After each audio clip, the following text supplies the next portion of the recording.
Baik semuanya, Assalamualaikum warahmatullahi wabarakatuh. Saya Azharun Nurmadani di sini akan menjelaskan mengenai anatomi klinis pada sistem kardiovaskular. Yang pertama yaitu gagal jantung. Jadi, gagal jantung ini adalah kumpulan gejala yang kompleks di mana seorang pasien akan mengalami atau memiliki gejala seperti sesak nafas yang tipikal saat istirahat atau saat melakukan aktivitas tanpa atau disertai dengan kelelahan. Yang kedua yaitu tanda retensi cairan. Tanda retensi cairan ini berupa edem paru atau edem perifer yang biasa ditemukan pada pergelangan kaki, dan juga adanya bukti objektif dari gangguan struktur atau fungsi jantung. Bukti objektif ini bisa kita dapatkan dari pemeriksaan fisik, pemeriksaan laboratorium, pemeriksaan radiologi, dan juga yang paling spesifik yaitu pemeriksaan ekokardiografi. Nah, di sini juga terdapat gejala dari gagal jantung. Yang pertama yaitu gejala yang tipikal. Ini ada sesak nafas, ortopnu, paroksimal nocturnal dyspnea, toleransi aktivitas yang berkurang, cepat lelah, bengkak di pergelangan kaki, dan tanda yang spesifik yaitu adanya peningkatan JVP, reflux hepatojugular, suara jantung S3 atau galop, apex jantung bergeser ke lateral, lalu adanya bising jantung. Dan gejala yang kurang tipikal ini ada batuk di malam atau dini hari, mengeluh saat bernafas, berat badan bertambah lebih dari 2 kg per minggu, berat badan turun, ini gagal jantung pada stadium lanjut.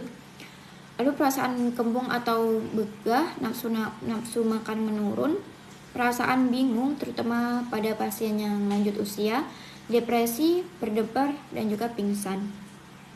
Lalu tanda yang kurang tipikal ini ada edem perifer, krepitasi pulmonal, suara peka di basa paru, lalu takikardia, nadi irregular, nafas cepat, hepatomegali, asites, dan juga kaheksia.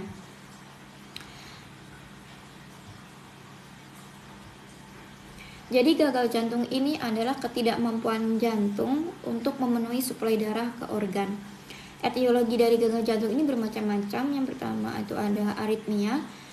Jadi aritmia ini akan mengakibatkan irama jantung yang tidak irregular. Irama jantung yang tidak irregular, misalnya pada atrial fibrillasi, ini akan mengakibatkan penumpukan darah pada jantung sehingga volume darah jantung ini akan meningkat. Nah, volume darah yang meningkat akan mengakibatkan preload yang meningkat. Lalu emboli paru juga dapat mengakibatkan gagal jantung karena terjadi sumbatan pada pembuluh darah yang menuju ke paru yang berasal dari jantung sehingga terjadi penumpukan darah di jantung. Lalu hipertensi ini juga dapat mengakibatkan gagal jantung yang mengakibatkan volume jantung ini akan tinggi. Dari etiologi ini akan mengakibatkan preload meningkat. Karena preload yang meningkat, maka jantung akan melakukan kompensasi. Kompensasi jantung akibat preload yang meningkat ini ada 3. Yang pertama yaitu Frank Sterling, hipertrofi ventricle, aktivitas neurohormonal yang akan kita bahas selanjutnya. Ketika kompensasi jantung ini gagal, maka akan mengakibatkan gagal jantung.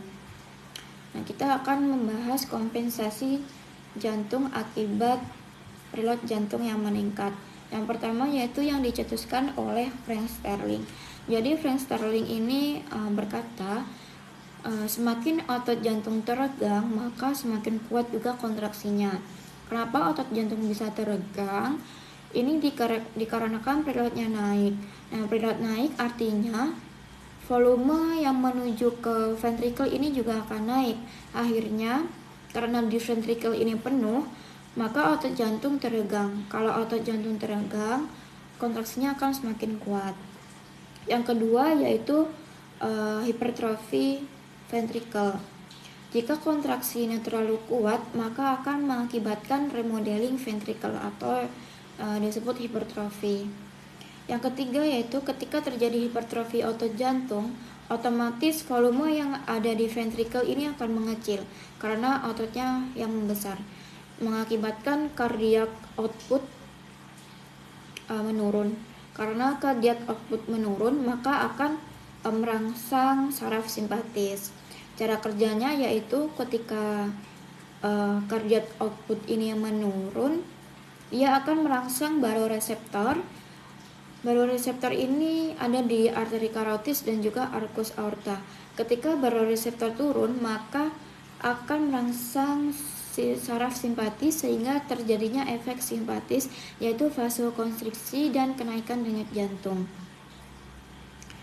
Yang kedua berasal dari sistem hormon renin, angiotensin, aldosteron. Ketika cardiac output ini menurun, maka akan mengakibatkan teraktifasinya RAA ini.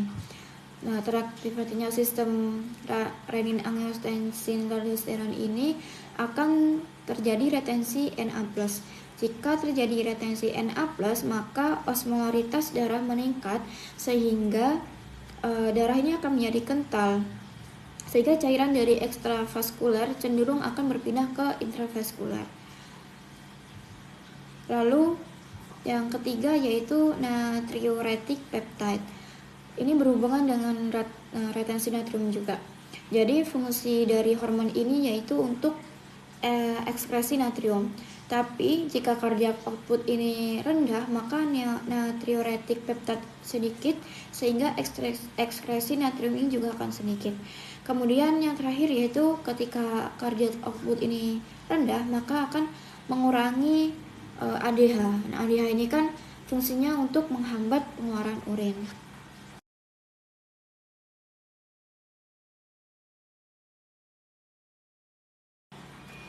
Yang selanjutnya yaitu paten ductus arteriosus.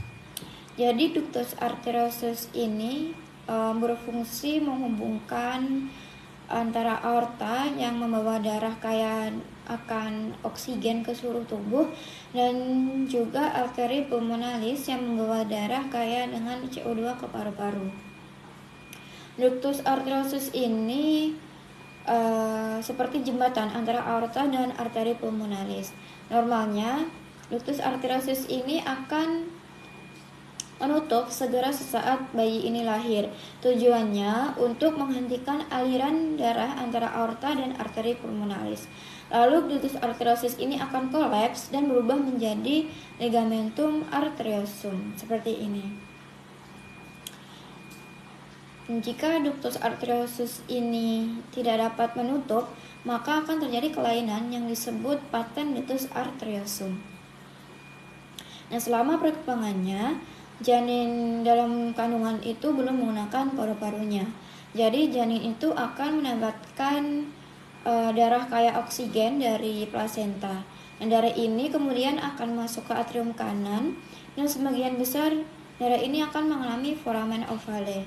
Sebagian besarnya lagi juga akan dipompa melalui ventrikel kanan yang nantinya akan dialirkan ke arteri pulmonalis. Dari arteri pulmonalis akan dialirkan ke aorta melalui ductus arteriosus. Nah, pada penyakit paten ductus arteriosusnya ini masih terbuka. Jadi darah dari aorta akan terus-menerus masuk ke paru-paru. Yang normalnya harusnya darah dari aorta yang mengandung oksigen ini dialirkan ke seluruh tubuh, namun malah kembali ke paru-paru.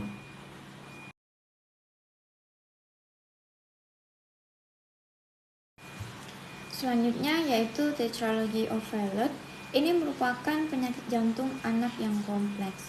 Tetralogy of Fallot ini adalah 4 ciri dari penyakit jantung anak yang bermula dari penyakit jantung berlubang yang dinamakan ventricular septal defect, dan juga penyempitan katup yang membawa darah ke paru-paru, yaitu katupnya ini akan menyempit, dinamakan pulmonary stenosis. Yang ketiga yaitu overriding aorta, di mana saluran yang pergi ke seluruh tubuh ini berada di tengah-tengah yang berasal dari kedua jantung yang utama.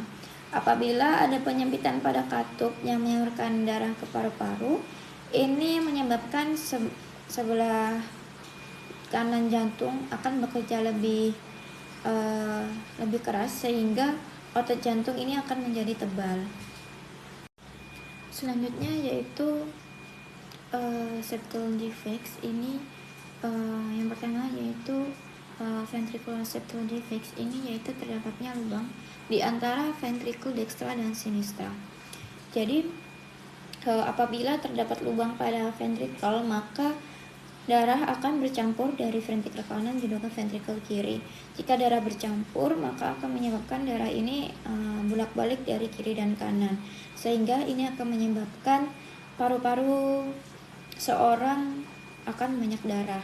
Jika paru-paru ini banyak darah, maka paru-paru menjadi berair, sehingga orang tersebut akan sulit bernafas dan juga jantungnya akan bergerak lebih cepat.